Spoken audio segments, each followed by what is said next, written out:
Ya karena tawadhu, seperti tawadhunya Imam Ubaidillah yang sekarang difitnah sebagai sebuah sosok yang tidak pernah ada.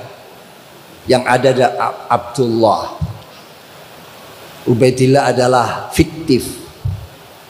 Karena tawadhunya tidak mau disebut Abdullah, tidak mau karena padahal orangnya al-alim, al-bari, masya Allah. Ya, tapi sekarang jadi bulan-bulanan di Indonesia ini. Ya, nama Ubaidillah jadi bulan-bulanan. Kita tanpa Imam Ubaidillah, tanpa Alawiyah, Bani Alawi, mungkin kita tidak tahu apa-apa. Ya. Sumber-sumber keilmuan kita banyak karena jasa-jasa para ulama Alawiyin membukukan, mensyarahi, termasuk Syekh Murtadha Az-Zabidi, ya, yang mensyarahi kitab Ihya Ulumuddin itu. Beliau bukan sekadar ahli fikih, ahli tarikh, tapi juga muhaddis. Tentu tahu sanad yang munqati', sanad yang muttasil. Bahkan kalau kita buka kitab-kitab tarikh, apakah itu Al-Ghurar, ya, atau Aslul Bahr, kita temukan nama-nama itu. Ya. Nah, kalau ada yang ngotot, kira-kira ada apa di belakang ini? Sampai mengorbankan hal-hal yang sangat berharga. Saya menjadi berpikir mungkin gara-gara inilah isu pembatalan nasab itu hanya besar di YouTube, tidak tembus ke masyarakat. Kenapa? Karena ya begitu Pak. Kita bisa ngaca saja siapa sih orang-orangnya. Dulu saya pernah bilang 1 lawan 1000. Sekarang bukan 1 lawan 1000 Pak, 1 lawan 1 juta mungkin. Ya, jadi begitu ya. Jadi ini adalah satu penutupan yang bagus. Mungkin ada yang bertanya, kenapa nggak ada Basul Masail? Pak, Basul Masail itu kalau masalahnya nggak jelas, maka dibahas, dicari. Kalau sudah dianggap jelas, orang dungu mana mau membahas sesuatu yang sudah jelas? Assalamualaikum warahmatullahi wabarakatuh. Bismillahirrahmanirrahim. Alhamdulillahirrabbilalamin. Allahumma sholli ala sayyidina Muhammadin wa ala alihi wa sahbihi ajma'in. Amma ba'du.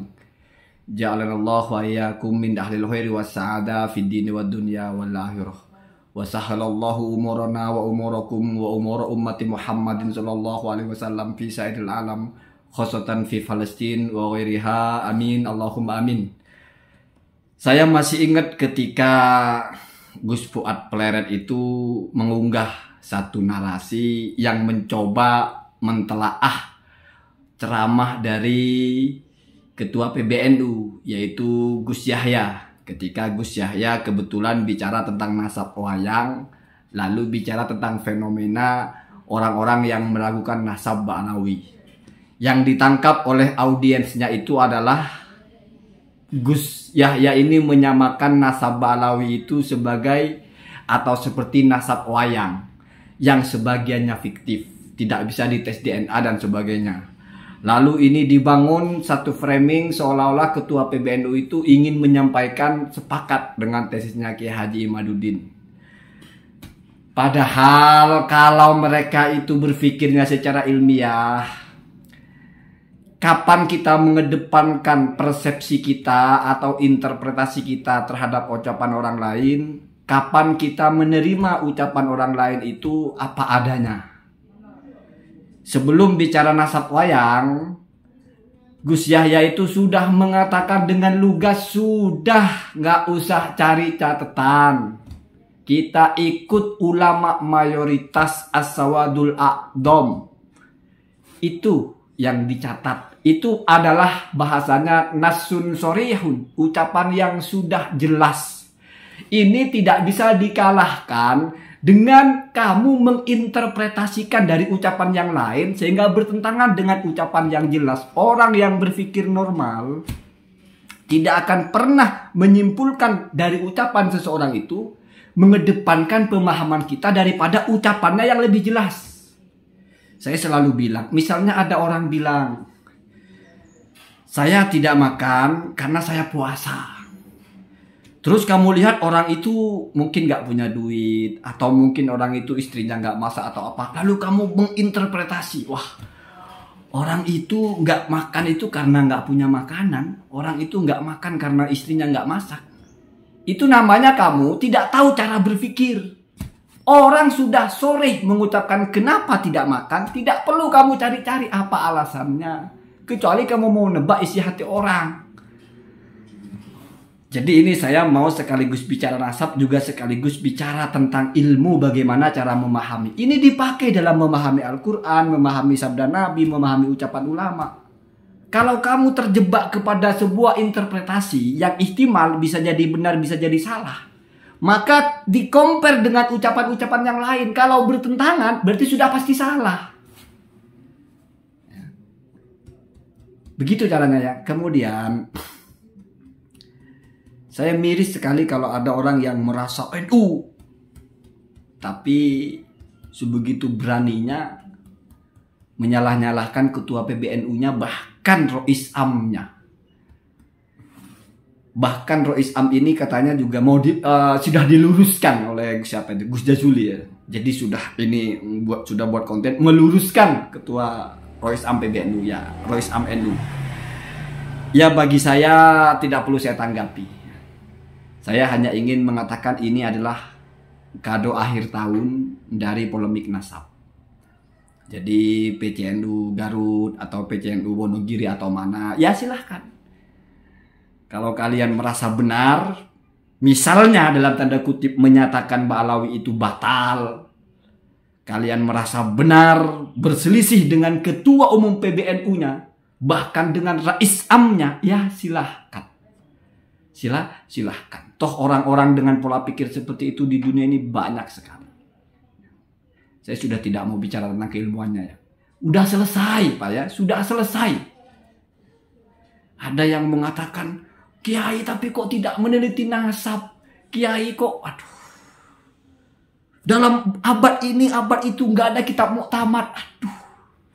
Saya bingung ketika ada orang bicara nasab lalu dia sebut kitab muktamad. Seolah-olah kitab-kitab nasab itu sama dengan kitab-kitab fikih, di mana ada grade-nya, mana yang muktamad, mana yang tidak. Aduh.